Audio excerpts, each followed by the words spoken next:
Hi guys, how are you? நம்ம இப்போது எங்கே இருக்கோன்னா நம்மளோட கைனியில் தான்.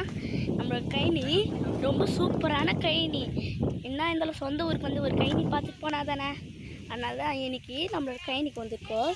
இங்கே பாருங்கள், பயிரெலாம் எவ்வளோ அழகாக விளைச்சிருக்குன்ட்டு. இதெல்லாம் நம்மளோட கைனி தான். இங்கே பாருங்கள், தென்னை மரம்.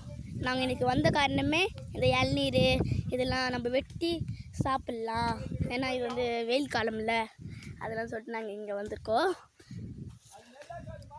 இருங்க, இது மட்டும் இல்லை, எங்களுக்கு இன்னும் உள்ளே இருக்குது. நான் இப்போ போய் காமிக்கிறேன். வாய் மரம் இங்கே பாருங்க எவ்வளோ இருக்குன்ட்டு. இது எல்லாமே நாங்கள் கஷ்டப்பட்டு விளைச்சி வைக்கிறது தான். இதெல்லாம் அங்கே உள்ளே அங்கே ஒன்று இருக்குது, அது எனக்கு காமிக்கிறதுக்கு டைம் இல்லை. இப்போல்லாம் நம்மளோட கைனி தான் காய்ஸ். எப்படி இருக்குது காய்ஸ் எங்களோட கைனி? நல்லா இருந்துச்சு. லைக் பண்ணுங்கள், ஷேர் பண்ணுங்கள், சப்ஸ்கிரைப் பண்ணுங்கள், ஷேர் பண்ணுங்கள். அப்படியே நம்ம அந்த மணியை தட்டி விடுங்க. பாய் பாய். அடுத்த வீடியோவில் பார்க்கலாம்.